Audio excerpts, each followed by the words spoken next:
Empezamos. Cambio trascendental, importantísimo. El artículo 2.1, y aquí es que yo le digo, ¿verdad? Ustedes saben que en Puerto Rico hay el Código Civil, es ese libraco, porque es como así de gordo, que es de 1931 y es el que regula las relaciones de familia, relaciones comerciales propiamente no, contractuales, porque comerciales se supone que sea bajo el Código de Comercio, es extinto ya, pero es cómo se organiza la vida en sociedad. Pues esta ley tiene un mini Código Civil laboral que regula cómo se establece y se reglamenta la relación de trabajo. Y tiene muchos artículos al respecto. Primero, es que hay una definición de lo que es un contrato de empleo y básicamente es un intercambio entre trabajo y dinero. Esa es la regla general. En cualquier escenario en que haya una relación voluntaria, claro, tiene que ser voluntaria porque la esclavitud se acabó, ¿verdad? La servidumbre involuntaria se acabó, tiene que ser una relación voluntaria, excepto hay una excepción que van a ver ahorita, que es el trabajo involuntario que hacen las personas en instituciones penales, que ese pues está exceptuado de lo que es una relación de trabajo. Y hay una referencia ya de lo que es un contrato de empleo, pero más importante de definir lo que es un contrato de empleo es lo que no es una relación de trabajo. Lo que está expresamente excluido por el legislador ahora en los escenarios en los cuales no se configura una relación de trabajo. ¿Cuál es el efecto de que estas relaciones se excluyan de relación de trabajo, que no sea una relación de empleo? Pues que estas personas que están aquí no van a acceder a los beneficios, a poder reclamar los beneficios dispuestos por la legislación laboral. ¿Verdad? Así que vamos a ver. Las relaciones de contratista independiente es la primera. Cuando uno puede establecer una relación de contratista independiente, esa persona no puede acceder, no tiene derecho, no puede reclamar, no puede esperar recibir los beneficios que usualmente apareja una relación de trabajo, que son cuáles, pues las vacaciones, el bono, el día por enfermedad, ¿verdad? Eso es bien interesante, eso que usted dice, porque vamos a ver cómo las agencias que reglamentan SINOT, que reglamentan fondos, van a usar esta nueva realidad, porque ellos se pasan aplicando el criterio de realidad económica, ¿verdad? Que es el criterio básicamente de dependencia para establecer relaciones del patrón, para establecer relaciones de trabajo y reclamar esa póliza. Ahora, con esta nueva realidad, van a tener que reinterpretar la forma, y ahorita vamos quizás a repasar un poco de eso, ¿ok? Relaciones de franquicia, ¿qué son esas? Si yo soy dueño de una franquicia y cedo la franquicia y la franquicia se está operando y esa persona que opera la franquicia contrata personas, esas personas son empleados del operador de la franquicia, no son empleados del dueño de la marca.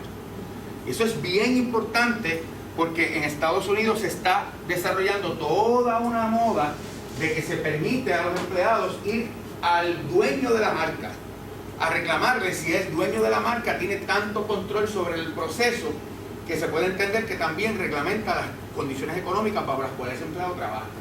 Ya en Puerto Rico directamente hay una ley que prohíbe eso, lo exceptúa. Y es muy importante esa disposición. Empleados gubernamentales o funcionarios públicos, claro, no aplica a empleados de gobierno. Esta ley específicamente lo establece que no se configura ni se va a establecer una relación de trabajo per se bajo la ley laboral. Esto está reglamentado bajo otras leyes. Una relación de empleados con empleados gubernamentales o funcionarios públicos, prestaciones personales obligatorias en una institución penal, que fue lo que le planteé. Las personas que están ven su libertad restringida por escenarios penales, pues no pueden reclamar que cualquier trabajo que hagan dentro de la institución es compensable o establece una relación de trabajo. Cuidado aquí, porque estos son personas que están sumariadas, pierden su libertad.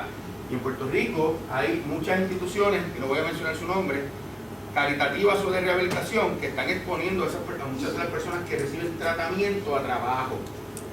Y esa línea es muy fina, ya hay mucha reglamentación federal sobre eso. Se supone que una persona que está recibiendo tratamiento en alguno de estos lugares y el tratamiento residencial, cualquier trabajo que se hace en el hogar para el beneficio y ayuda de la convivencia, pues no es compensable.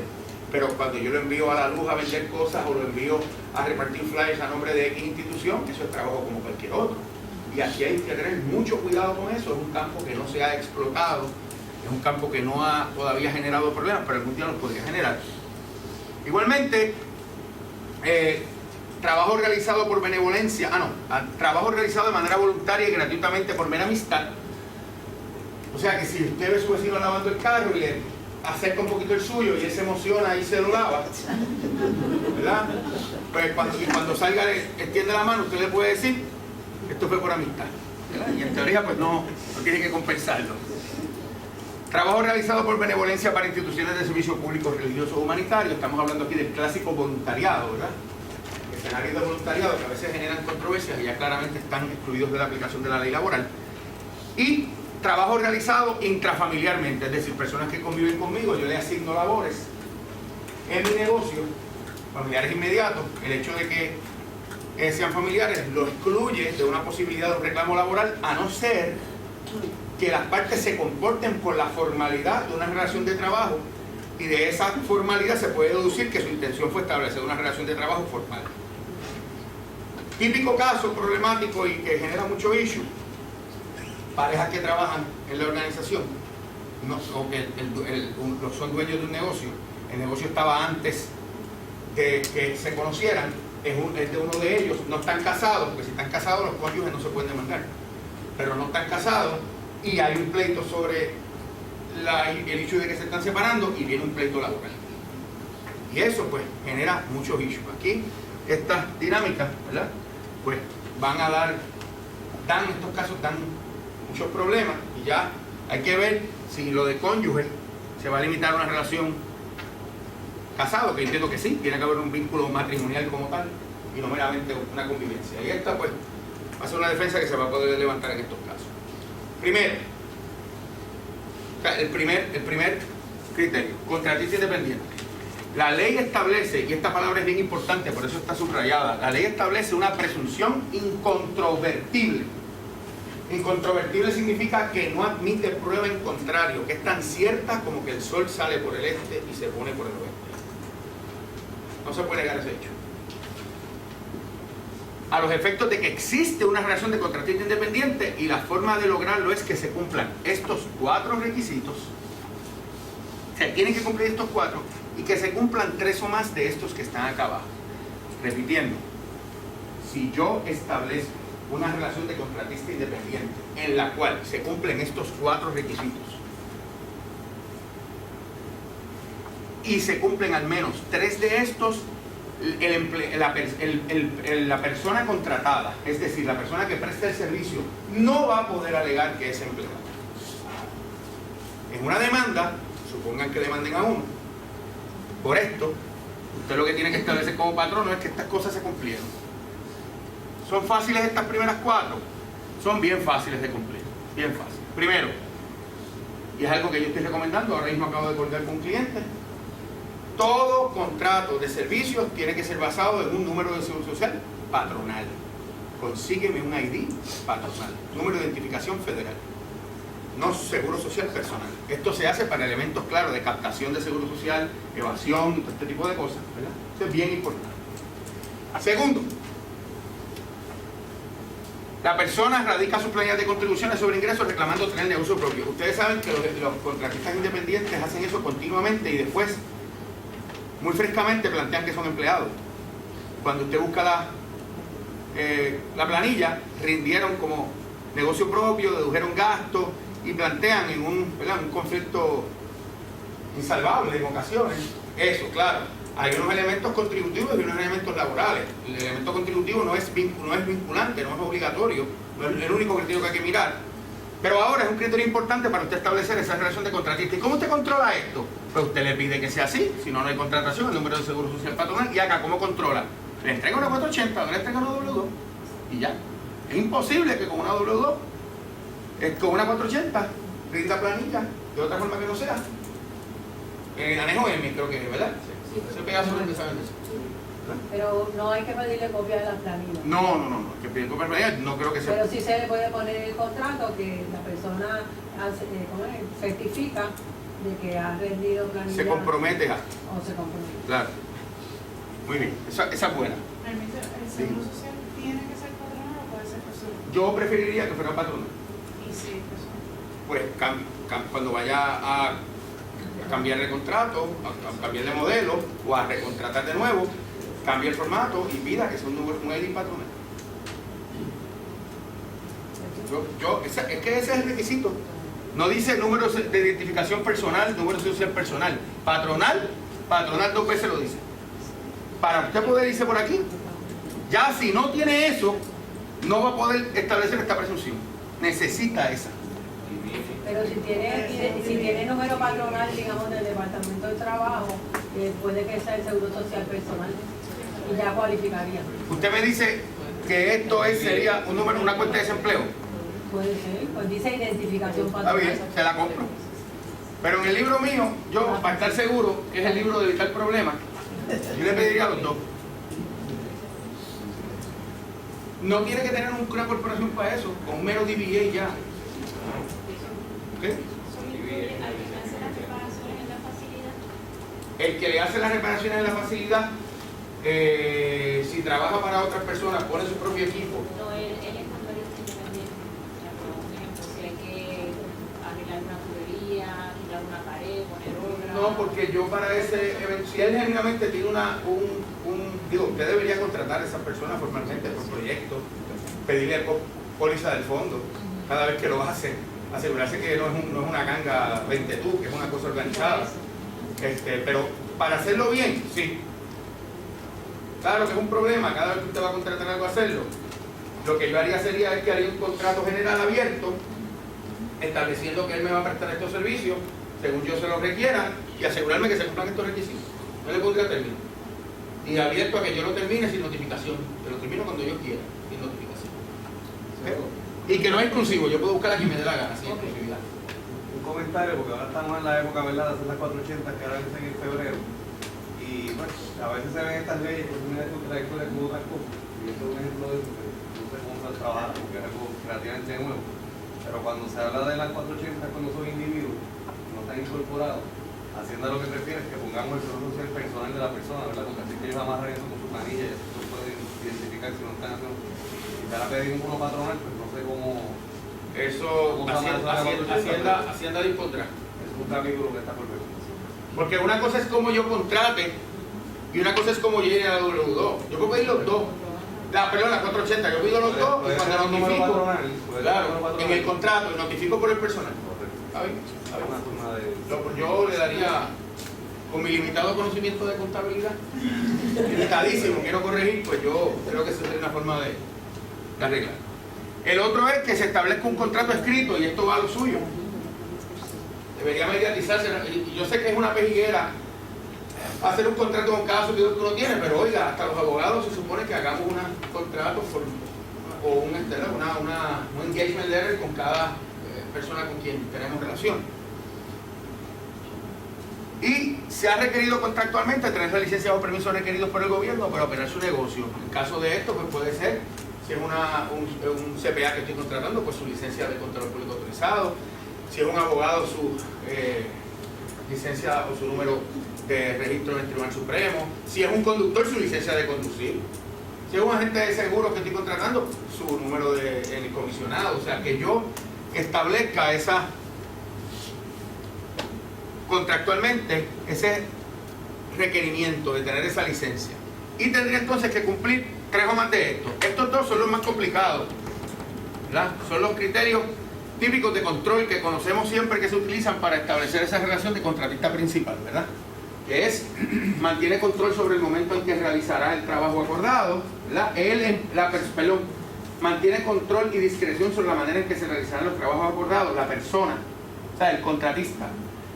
Claro, eso es bueno usted poner que en el contrato que la persona tendrá control y determinará el horario en que prestará dentro de las necesidades de mi operación, porque no puede decir que va a trabajar por la noche si yo no abro de noche, obviamente. O que va a prestar el servicio, vamos a hablar con propiedad, ¿verdad? Que va a prestar el servicio de noche si yo no tengo mi operación abierta de noche, excepto por el ejercicio del control necesario por parte del principal para asegurar el cumplimiento con cualquier obligación legal o contractual, por supuesto. 2. Mantiene control sobre el momento en que se realizará el trabajo acordado, que yo determino cuándo lo voy a hacer, que usted contractualmente debería pactarlo así, sin exclusividad, y que él decida ¿Cuándo lo va a hacer? Si me dice lo que él me dice no se acomoda a mis necesidades, como no hay exclusividad, yo busco otro suplidor. Usted no le da exclusividad ni pide exclusividad nunca, ¿ok? En estos contratos. A menos que exista un acuerdo con el principal sobre el itinerario para completar los trabajos acordados. Es decir, si las partes acordaron la forma en que se va a hacer, pues se le va a dar deferencia a ese acuerdo. Eso es muy interesante. Esa realidad no estaba antes, ¿verdad? Y ahora está ahí. Parámetros sobre los horarios para realizar el trabajo y en los casos de adiestramiento, el momento en que el adiestramiento se realizará. No se le requiere trabajar de manera exclusiva para el principal.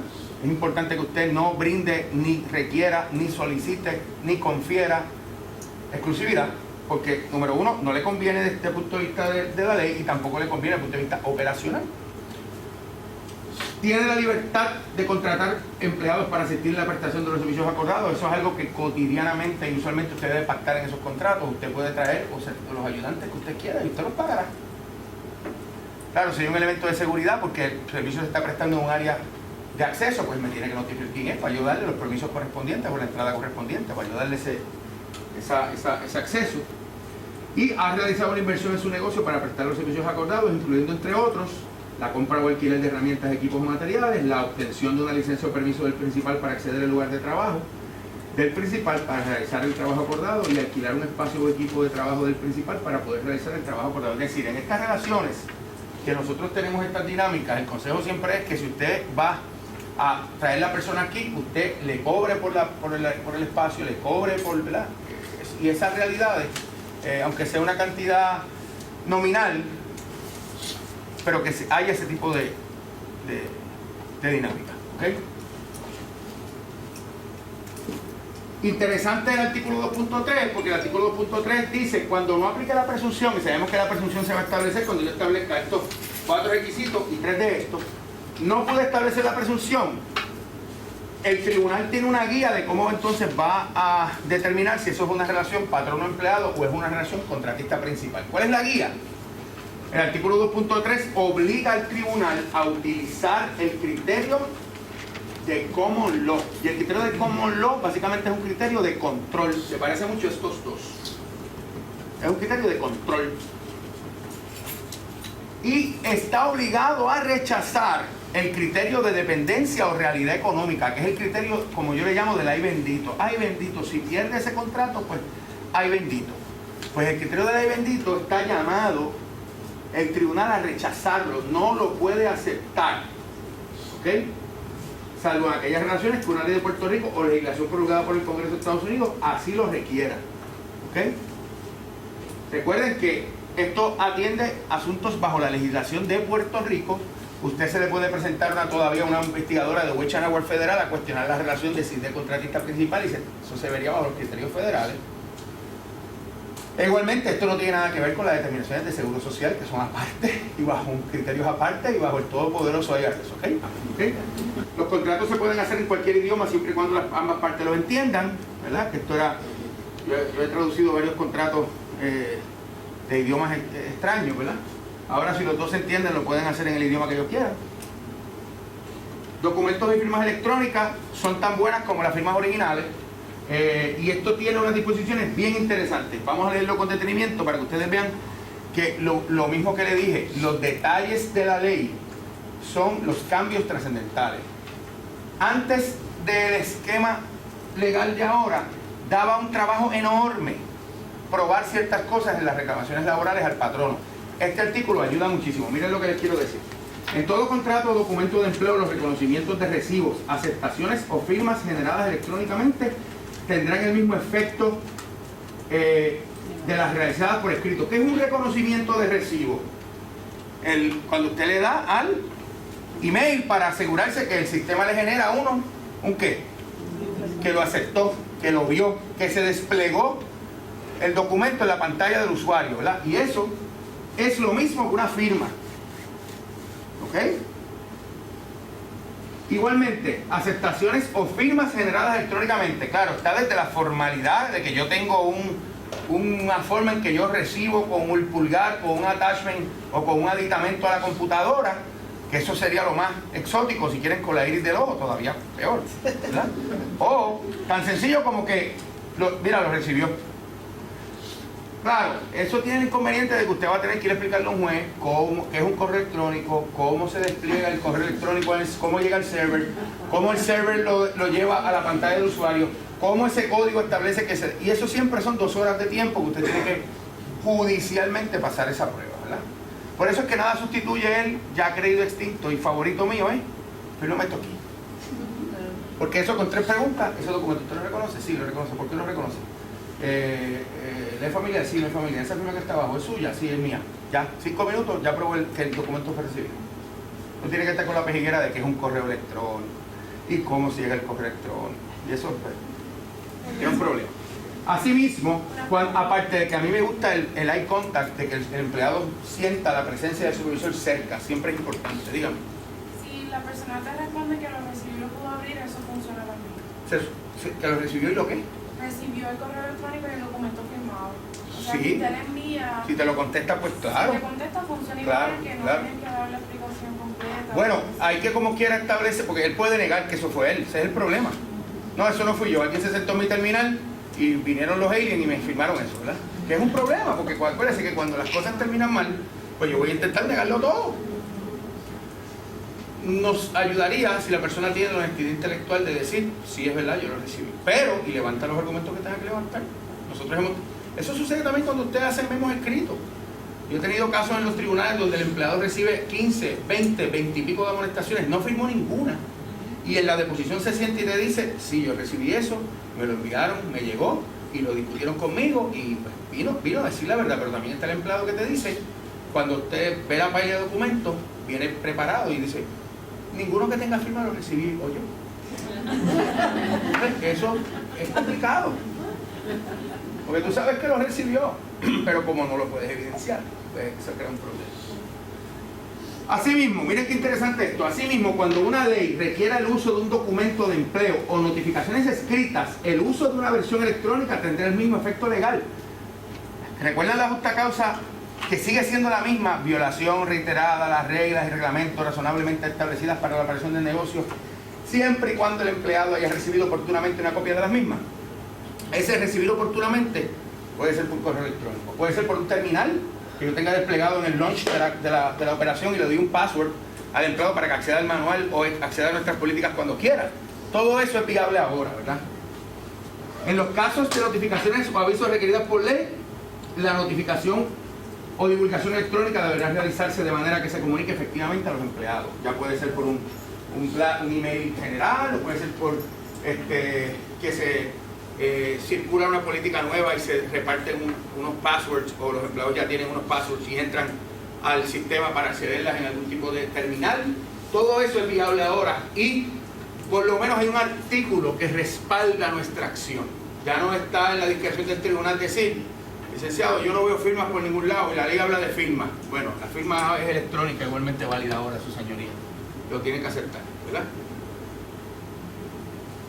Capacidad para contratar, hay un cambio trascendental aquí. Recuerden que en Puerto Rico la mayoría de edad son los 21 años, todavía sigue siendo la capacidad legal, pero para efectos del trabajo y para no tanto para emplearse, sino para emplear, para montar un negocio, la edad legal ahora son 18 años. O sea que yo puedo con 18 ir a pedir una cuenta de desempleo ahora. Porque estoy autorizado a operar un negocio a los 18 años ya, para emplear y emplearme, las dos. Fíjense qué interesante este artículo. Es un artículo que va a ayudar mucho igualmente a disminuir las controversias judiciales. Las partes en un contrato de empleo podrán establecer los pactos, cláusulas que tengan por convenientes, siempre en que no sean contrarios a la ley, a la moral, ni al orden público. Es decir, hay que darle deferencia a lo que las partes, y respeto a lo que las partes pactaron. Si alguien viene a cuestionar que ese contrato era contrario a la ley, la moral o al orden público, tiene ahora que específicamente decir dónde en la ley es que está esa prohibición, cuál es el precepto moral, y ese precepto tiene que ser generalmente aceptado en el comercio y en la normativa laboral. ¿Me entendieron? ¿Me cacharon? Esto lo que ayuda es a que cuando una persona viene a cuestionar que lo que yo firmé y leí y acordé, ahora planteo que es ilegal, hay un planteamiento de decir, lo firmaste, lo leíste, ahora dices que es ilegal. Dime cuál es la ilegalidad, dime cuál es el concepto moral o el concepto de orden público que se violó con ese pacto, y me tienes que fundamentar cuál es. No es un pronunciamiento genérico, ¿ok? Claro, siempre había sido así, pero ahora está en un artículo que uno puede citar. Transacciones. En todo artículo que se declare nulo la renunciabilidad de un derecho, ¿ok?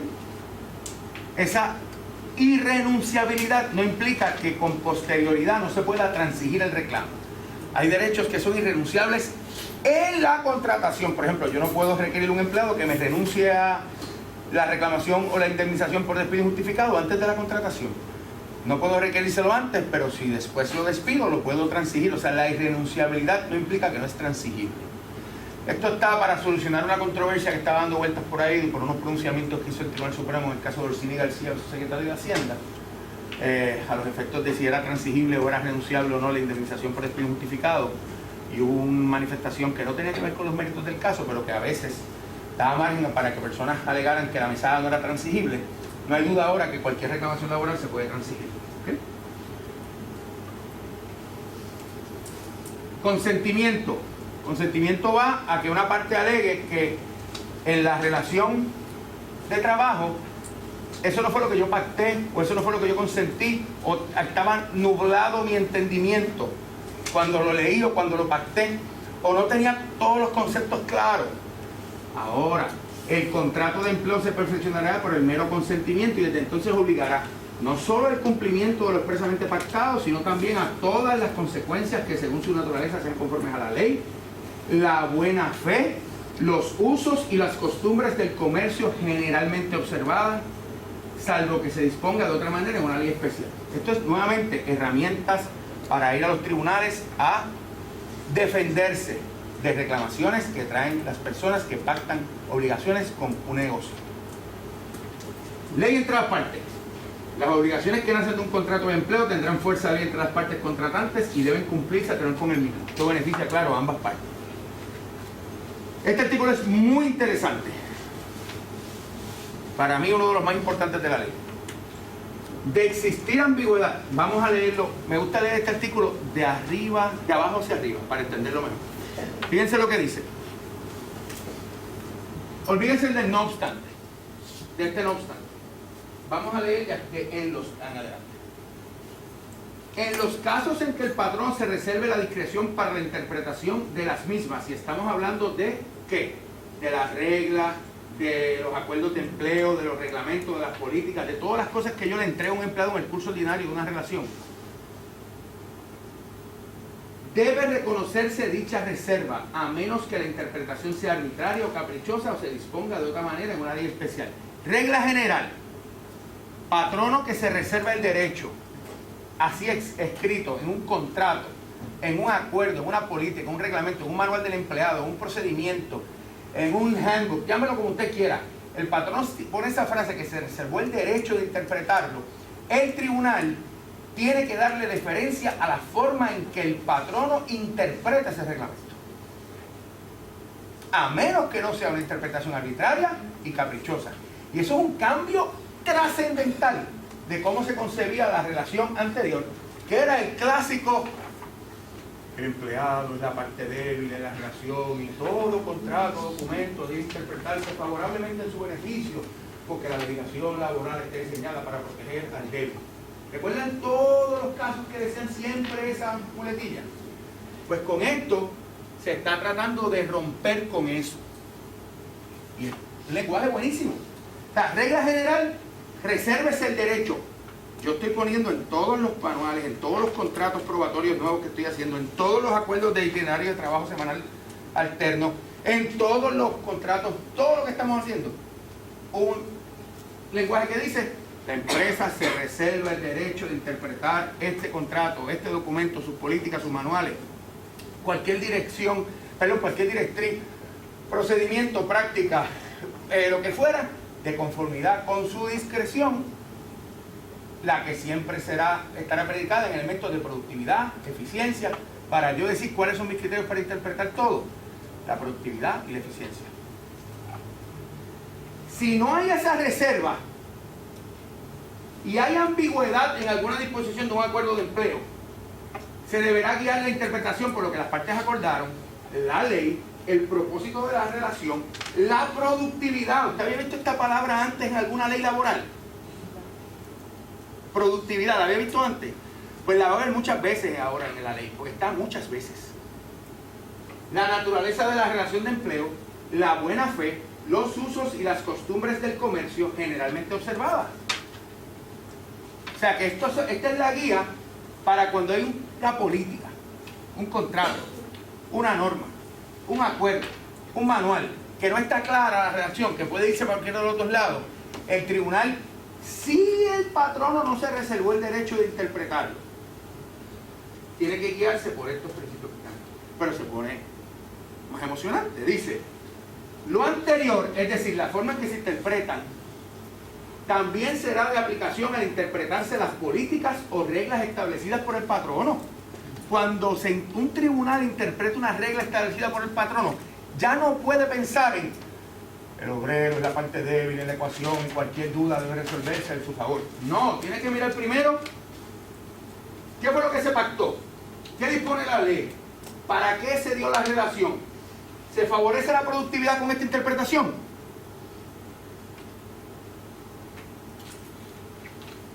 La naturaleza de la relación de empleo, ¿cuál es? La buena fe y los usos y las costumbres del comercio generalmente observadas. ¿Y cuáles son los usos y las costumbres del comercio generalmente aceptados? Que los servicios se prestan a tiempo, que los servicios se prestan con cortesía, que los servicios se prestan con eficiencia, ¿verdad que sí? Así que esto es un cambio, para mí, es uno de los artículos más importantes de la ley. Porque le da un giro completo a la forma en que los tribunales tienen que visualizar una relación de trabajo.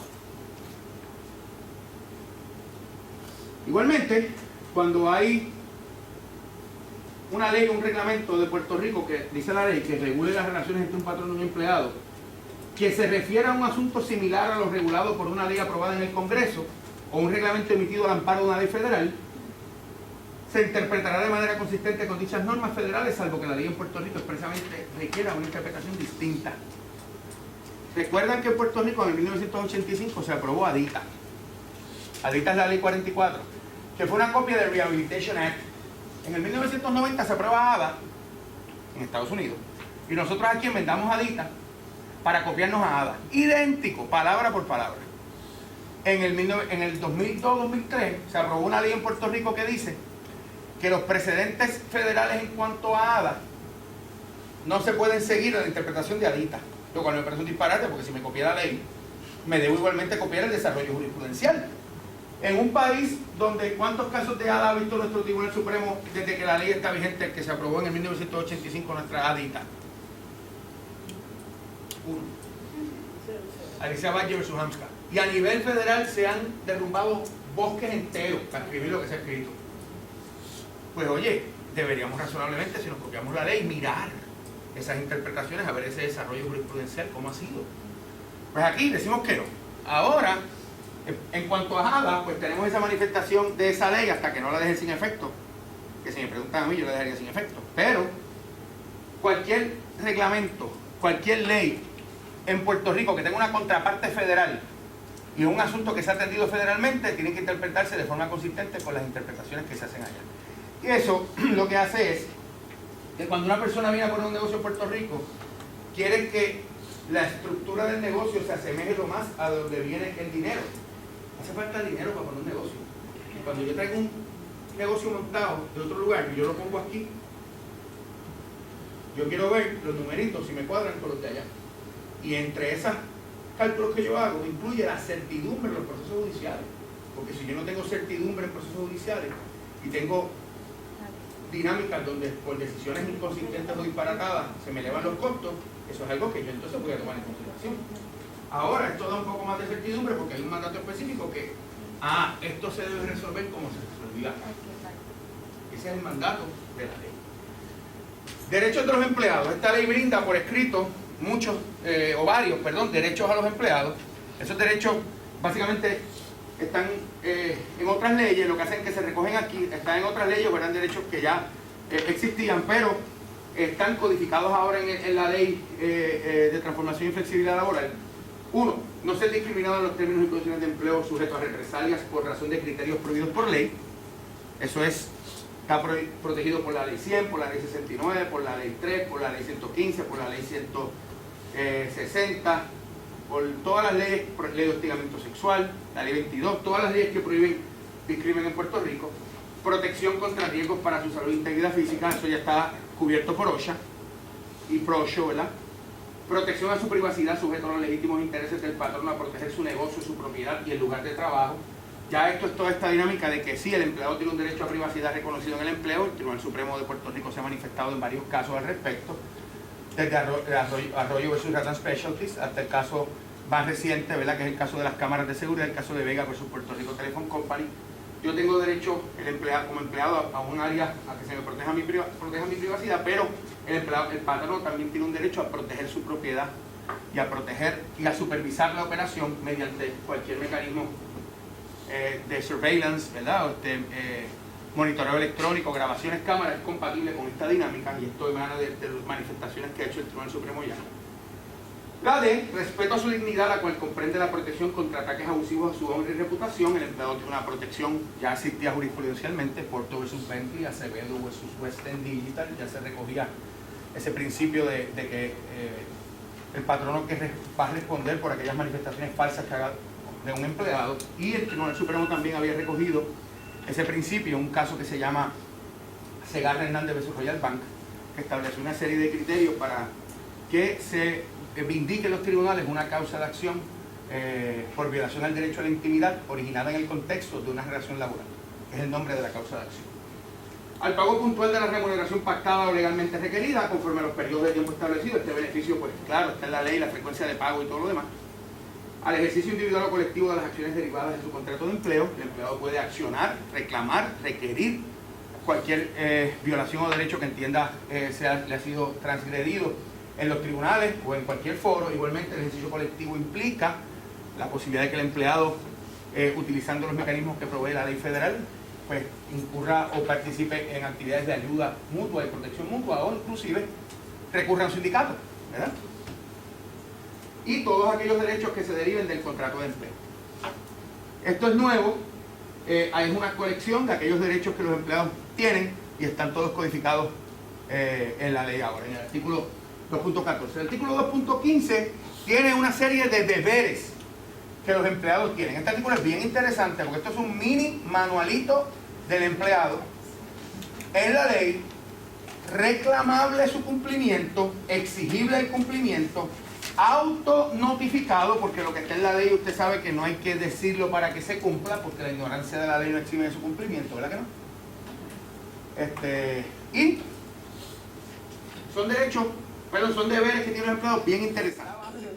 La primera, cumplir con el empleado tiene que cumplir con las responsabilidades y obligaciones de su puesto de trabajo de conformidad a las normas del patrono, la buena fe y la diligencia. Es decir, aquí se espera que usted haga su trabajo predicado en la buena fe y en un principio de diligencia, hacer las cosas a tiempo, hacer las cosas con orden, ¿verdad? Apropiadamente. Que ese deber del empleado lo tenía. Sí. ¿Me podía usted citar un lugar donde lo dijera? No, pero ahora lo tiene. B, observar las medidas de seguridad e higiene establecidas por el patrono. ¿El empleado tenía que hacer eso antes? Sí. ¿En algún lugar lo decía? No. Ahora hay un precepto legal que lo vincula y no puede exigirlo. C, abstenerse de incurrir en conducta impropia, desordenada, delictiva o inmoral que razonablemente pueda afectar los mejores intereses del patrono. Fíjense que esta es muy interesante porque esta no está limitada a horas laborables, no está limitada al ejercicio de las funciones. Un empleado, por ejemplo, que es cajero o cajera o pagador receptor en una institución financiera y lo arrestan por la mañana por fraude a una aseguradora. Y es la persona que cuando el socio de la cooperativa que fuere o empleado del banco que fuere, cuando abre la puerta, es la primera cara que ve. Y sabe que esa persona fue arrestada por fraude a una aseguradora. ¿Inspira o siente confianza esa persona en pasarle un sobrecito con dinero? Ciertamente no. ¿Tiene un efecto eso sobre la credibilidad del negocio? Ciertamente sí. Así que esto permite que uno tome acción en situaciones donde el empleado incurre en conducta delictiva, desordenada o inmoral que razonablemente puede afectar los intereses del negocio. Tengan cuidado con el concepto de inmoralidad. Es un concepto demasiado complejo, difícil de administrar, y habría que ver cuál es el precepto de moralidad en cuestión, porque la moralidad es un concepto, pues yo entiendo que muy relativo, muy subjetivo, pero está ahí. Ya impropia, desordenada y delictiva, pues es muy fácil. Delictiva es la que esté codificada en el Código Penal, ¿verdad? Con alguna ley especial. Cumplir las órdenes e instrucciones del patrono en el ejercicio regular de sus facultades directivas. Eso no estaba en ninguna ley, claro que estaba implícito, claro que había que hacerse, pero está ahí, digamos. En el punto anterior, cuando habla de delictivo y demás, si uno tiene chofer, ese tipo de cosas, y lo ponen guiando bajo influencia del alcohol o algo así, ¿eso es causa para...? Sí, podríamos mirarlo, claro que sí. Podríamos mirarlo, ahí habría que verlo, ¿verdad? Desde el punto de vista de desordenada y delictiva, hay que ver en qué etapa está el proceso judicial, si se le encontró causa, si fue arrestado, hay que ver varias cosas, pero se podría mirar. Miren qué interesante está esta. No competir con la actividad de la empresa del patrono, salvo que se disponga de otra manera por ley o en un acuerdo de empleo. Hay un deber claro de no competir. Claro, no competir es no competir. No es que yo esté haciendo lo mismo en otro lugar, las mismas funciones, porque eso no necesariamente implica una competencia. ¿Ok? O sea que el concepto competir hay que cualificarlo y explicarlo. Miren la F. Contribuir a mejorar la productividad y competitividad de la empresa del patrono. Es decir, es un deber del empleado adelantar el negocio. Eso tiene que ver con criterios de rentabilidad. Todos estamos en este sistema para remar, para que el barco se mueva más rápido y llegue primero donde tiene que llegar. El que no entiende ese proceso o el que se resista a eso está actuando en contra de un deber que tiene legal ahora. Por favor. Ok, estos deberes, parece como que eso es obvio, pero ahora están ahí estipulados. Claro. Esto le aplicaría a todos los empleados. A todos, No exentos, no exentos. No a nivel de los que después de la ley. Todo lo que yo estoy diciendo le aplica a todo empleado. O sea que si De hecho, tengo una sí. causa de acción contra un empleado que ya el empleado mío antes de esta ley, puedo alegar una de esas. Hoy sí. Claro que sí. El problema sería es que esto haya ocurrido antes y usted lo descubra ahora. Ahí tendríamos un problema. Porque en ese momento esto no era, y la ley no aplica retroactivamente. ¿Verdad? Todos aquellos deberes que se deriven del contrato de empleo o de las reglas y normas establecidas por el patrono que no sean contrarias a la ley, la moral y el orden público. Interesantísimo esto, ¿verdad? Y como dijo la joven aquí, esto es exigible a todo empleado que está empleado hoy, no importa cuándo lo contraté. Claro, si yo descubro que esta competencia ocurrió en diciembre y dejó de ocurrir ya, pues yo no les recomendaría que les pida a alguien por eso, porque en ese momento no había un deber de no competir. No estoy diciendo que no lo va a molestar, que no le va a llamar la atención, ni que va a consignar algún tipo de amonestación por escrito, pero yo no predicaría un despido en eso, porque está el elemento de que la ley no aplicaba en ese momento y se podría poner un debate de eso que les gustan los abogados, de retroactividad, prospectividad y es muy complicado. ¿Cómo se extingue el contrato de empleo? Tenemos unas razones específicas por las cuales la relación de empleo infalta solita. No hay que hacerle ningún tipo de sepelio, ni mandarle esquela, ni nada. Se murió sola, durmiendo. Mutuo acuerdo de las partes. Ambas partes deciden ponerle fin a la relación. Las causas consignadas en el contrato de empleo. Se le da respeto y deferencia a las causas. Si usted pacta que la mera acusación de delito es causa para terminar el contrato, ese fue el pacto entre las partes. ¿Okay? La expiración del tiempo convenido o realización de la obra o servicio objeto del contrato. Esto tiene que ver con el concepto de contratación temporera o contratación a término para una obra cierta o por un proyecto. Recuerden que la frase clásica de la ley 80 que decía se considerará bona fide aquel contrato temporero, bla. ¿Se acuerdan de esa frase? Esa frase no está ya en la ley. Esa frase la eliminaron. Ahora está que se extingue el contrato de empleo cuando se llega al término de su expiración, ya fuera por término, por obra o el servicio objeto, el proyecto. Y se define en una serie de definiciones que vamos a ver más adelante lo que es un contrato temporero y lo que es un contrato a término por proyecto para una obra cierta. Antes, todos esos conceptos, el servicio temporero, el contrato por término, proyecto o obra cierta, estaba todo en una misma sección. Ahora están dos definiciones separadas y hay unos requisitos que aplican a uno que en el otro no están. Y ustedes van a ver cómo es que eso puede interpretarse o en beneficio de la contratación temporera a través de agencias o puede traer un problema, ¿verdad? Y pues, en eso es que vamos a discutir un poquito. La renuncia o abandono del trabajo por parte del empleado. Recuerden que el abandono tiene usted que cualificarlo o pactar que es abandono en el contrato de empleo, si es que es un empleado contrato, o establecerlo en su norma. Claro, no puede decir que abandono es pues que se fue 2 horas. Tiene que ser razonable y el Tribunal Supremo ha validado casos de despido por abandono, Feliciano Martes vs. Sheraton. ¿Cuánto es razonable? ¿A ustedes les encanta la regla de los 3 días?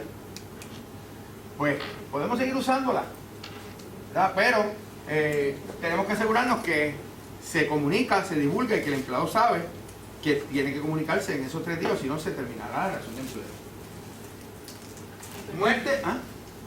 Por favor. Un empleado nunca vuelve y no llama y no... Bueno, si pasan los 3 días, se supone que usted... pasan 2 meses y nunca aparece. Bueno.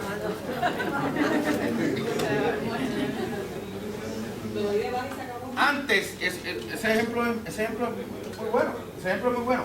Antes podía pasar que el empleado se desapareciera por 2 meses. Usted formalmente no terminaba la relación ni lo daba de baja, ni le notificaba la baja. Y a los 2 meses y un día el empleado llegaba y decía, llegué. Ajá, usted lleva 2 meses fuera. Sí, pero volví. Pero es que usted no puede presentarse así. Bueno, yo me siento en aquella silla y no veo a nadie sentado. Me siento. Usted nunca me despidió. Usted no me ha notificado mi terminación. Pues se la estoy notificando ahora mismo. Usted abandonó. Y el empleado podría decir, yo volví, a mí no me sacaron, nunca se cortó la relación de empleo. Y no solamente podría decir, y además de eso, no me dieron la oportunidad de sentarme en la silla, ni me consideraron, cuando de mí no había ni un memo, ni me dijeron nada. Y la relación y podría seguir con la manchaca de la relación de empleo, nunca terminó, nunca me notificaron. O ahora, usted tiene el argumento de que el contrato de empleo se extinguió, que es una palabra más sofisticada, ¿verdad? Se extinguió. No tenía que hacer nada, por operación de ley se extinguió. ¿Es un empleado antes de la ley o es retrospectivo? No, esto le aplica a cualquier situación que ocurra hoy. Mi consejo es que como quiera usted, cuando note una violación de alguna regla de abandono, notifique por escrito la que le dio de baja, ¿verdad? No espere a que surja esa dinámica. ¿Ok? Permiso. Por favor. En el manual, que obviamente pues, no tiene que volver a redactar para esto, a los empleados actuales que no le aplican las leyes, ¿yo le puedo entonces especificar esto? Sí, señora. Y ellos no pueden alegar de que esto es un cambio y que esto es prospectivo. No. Los cambios prospectivos sobre... ¿Usted ve en algún lugar una diferencia entre los que trabajan antes y los que trabajan después aquí? Claro. No la ve, ¿verdad? Esta presentación está cut and paste de la ley. Yo no me molesto. No, sí. ¿Ah? Pues tiene algunas cosas que yo le puse, claro. Pero esto está cut and paste de la ley porque es que la ley es el cambio. Y las cosas que obviamente pues yo le digo, pues se las digo de los malos ratos que he pasado, ¿verdad? Pero aquí no hay nada. Un contrato de empleo que comenzó antes, verbalmente, y se va a terminar hoy, se le puede aplicar estas reglas. Claro, el empleado si empezó antes, el único derecho que mantiene sería ¿cuál? Que la reclamación de despido justificado, el cálculo sería bajo la ley anterior. Ese se mantiene expresamente, y como es expresamente, se mantiene. Muerte o incapacidad del empleado más allá del periodo de reserva de empleo dispuesto en una ley especial. Fíjense qué interesante está esta. La muerte obviamente pues lo acaba todo, ¿verdad? Pero la incapacidad del empleado más allá del periodo de reserva de empleo, eso implica que un empleado que se le pasa, llega el día 360 con un segundo de su reserva de empleo bajo fondo, cogiendo el caso que sea fondo, la relación de empleo se extinguió automáticamente. Claro, como quiere el consejo siempre es que usted notifique una carta diciéndole al empleado que habiendo transcurrido en exceso el término por el cual estamos obligados a reservar tu empleo bajo la ley de protección social por accidentes del trabajo y no habiendo solicitado reinstalación dentro del mismo, te estamos dando de baja de tu posición, de tener alguna razón legal que nos mueva a dejar sin efecto esta decisión, por notificarla por correo certificado dentro de los 3 días siguientes al recibo de la presente comunicación. Esa carta yo la debo haber dictado como 400.000 veces. Y es la carta que usted envía cuando alguien no viene de maternidad, de fondo, de ACA, de choferil, de SINOP, ¿verdad? Con la de maternidad siempre tiene que tener cuidado, ¿verdad? Porque a veces no, me pasa mucho que no, la empleada se va de maternidad, pero como que nunca está por escrito, ¿cuándo tiene que volver? Entonces, el cálculo suyo es que ella volviera hoy y el cálculo de ella es que llega mañana. ¿Verdad? Y eso pasa, me ha pasado en varios casos. Así que tenga cuidado con eso, no sea tan automático con esa de la maternidad. Recuerde que ese es el caso que usted nunca quiere tener. La empleada embarazada en Puerto Rico es el grupo súper protegido por virtud de la ley 3. ¿Okay? Jubilación o retiro temprano del empleado, cambio de patrono salvo exista un acuerdo entre las partes o una ley en sentido contrario. Esto es bien interesante porque esta está medio complicada de entender. Cambio de patrono significa que yo me voy de la compañía y yo estoy en otro lugar y por lo tanto obviamente extingue el contrato de empleo y al regresar vuelvo como un empleado nuevo, o significa que si el negocio lo compran hay un cambio de patrono y esa relación es una relación nueva. No sé, ¿verdad? Porque no está claro. Pero está ahí. Despido del empleado o incumplimiento con normas de conducta. Claro, si el empleado incumple con normas de conducta, se da una extinción, pero no espere que un tribunal valide un caso en el que usted no le dio ni un memo y dice es que el contrato se extinguió porque él incumplió y yo no tengo que dar disciplina progresiva porque el contrato se extingue automáticamente por él violar las incumplimiento de las normas. No espere ganar ese caso. O sea, ese caso no lo va a ganar. Sigue el requisito de disciplina progresiva, sigue el requisito de poner las cosas por escrito, sigue el requisito de documentación. Cuando usted trae un empleado que fue contratado y trabaja en otra jurisdicción y ese empleado se asigna aquí para beneficio de otro patrono aquí, o sea, de otra filial suya, de otra sucursal suya, de otro negocio suyo aquí, el negocio, ese empleado va a seguir siendo empleado de aquella jurisdicción siempre y cuando la relación en Puerto Rico, su destaque en Puerto Rico no exceda de 3 años. ¿Okay? ¿Cuál es el caveat? Que le va a seguir aplicando o le va a aplicar solamente en Puerto Rico. Fondo, claro, el fondo tiene que cobrar, siempre cobra. El crimen y los taxes. Y es muy importante esta disposición que de las partes no haber seleccionado contractualmente el derecho aplicable, se estará sujeto a las normas de Puerto Rico. ¿Okay? O sea que es importante que si usted quiere que esa relación de empleo se mantenga interpretándose bajo la legislación de otra jurisdicción, lo pacte igualmente o lo diga igualmente. Esta relación se regirá por las leyes de Delaware. Use siempre las de Delaware, que son bien pro patrono. Si tiene operaciones allí, claro. Y si su filial o su matriz está allí.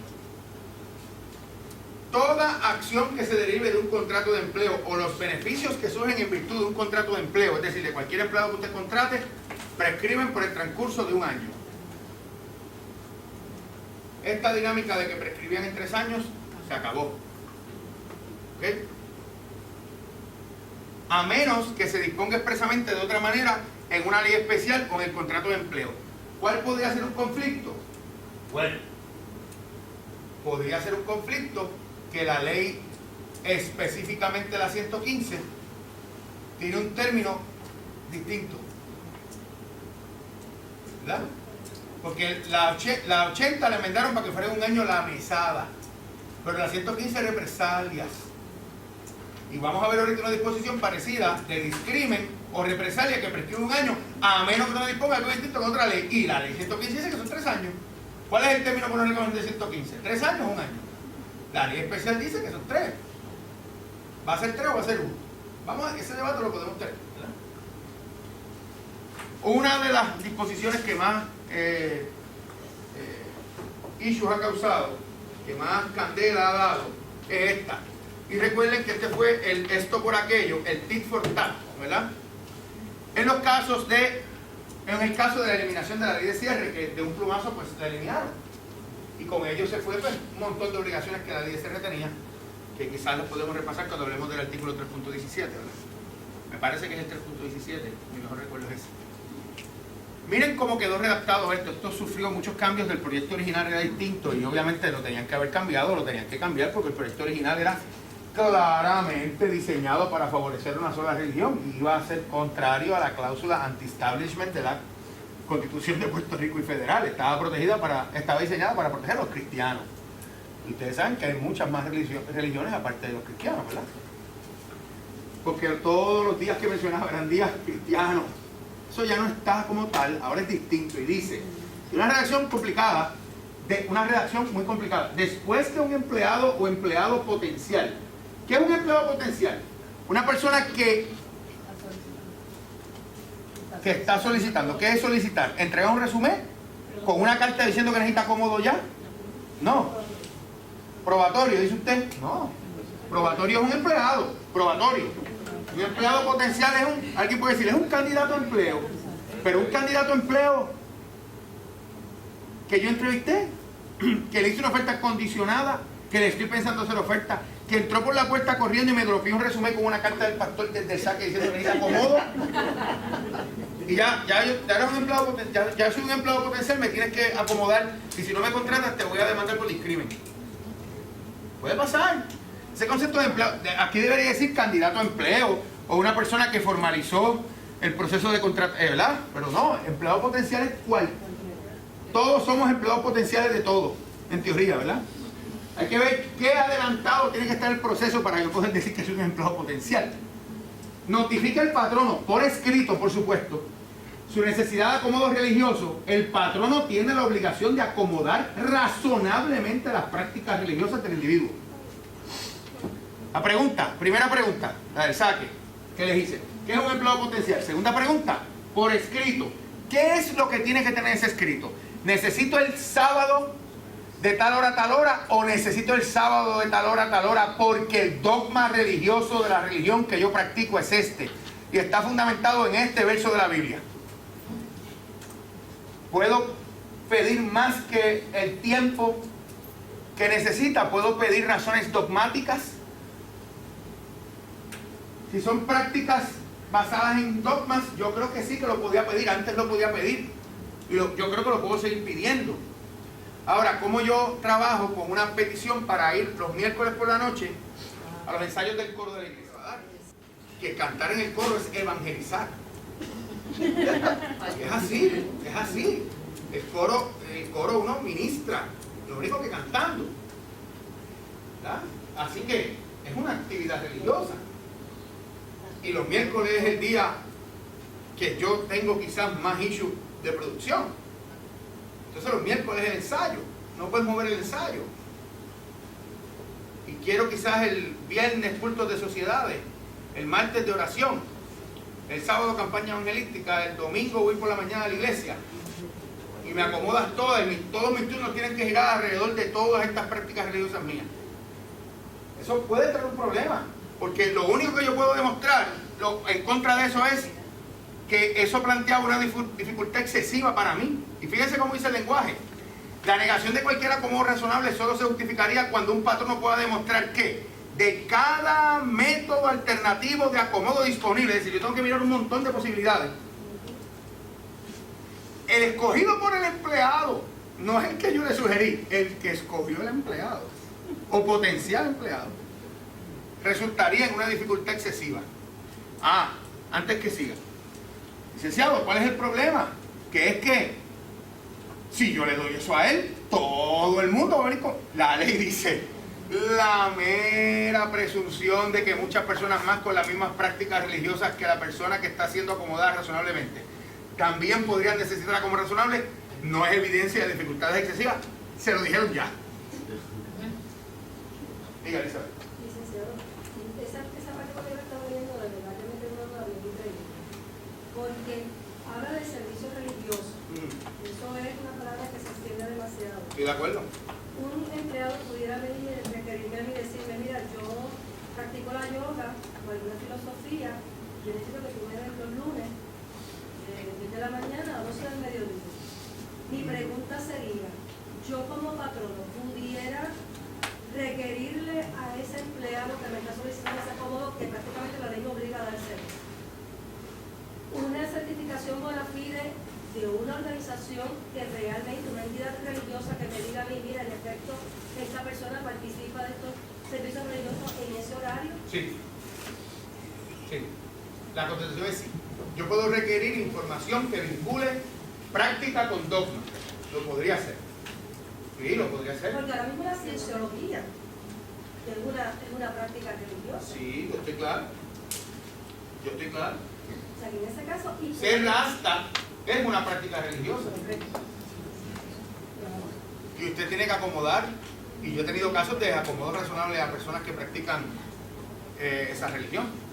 Sí, la cosa es sí, pero son casos que hay que manejarlos con mucho cuidado, con mucho siendo conservador en lo que se pide, en cómo se pide, y en el acercamiento siempre debe ser para conceder tu solicitud, porque usted no puede decir, antes que nada, eso no es lo mismo decir, antes que nada, dime, no, para atender tu solicitud y poder considerarla, necesito la siguiente información.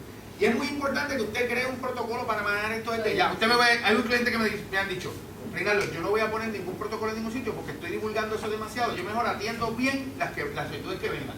También lo puedo hacer así, pero entonces va a tener que crear un procedimiento interno en recursos humanos para saber cómo las va a manejar. Y aunque usted suena, ¿verdad? No estoy bromeando con esto. Nosotros tenemos un cliente particular que tiene un nombre que se llama, para trabajar, concilio de acomodos. Y todos los acomodos o modificaciones van ahí. Y se pone mejor, porque ustedes van a ver una parte de la ley que nos obliga a hacer unas cuantas cosas en diferentes escenarios que vamos a ver ya mismo.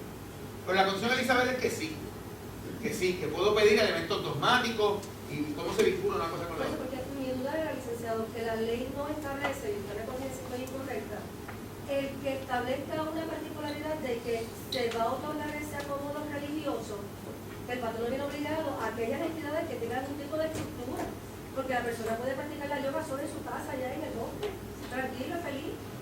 Pero no hay nada, no hay una organización bona fide donde me certifique a mí que en efecto esa persona es... Lo que pasa es que la yoga como tal es más un ejercicio, no es una...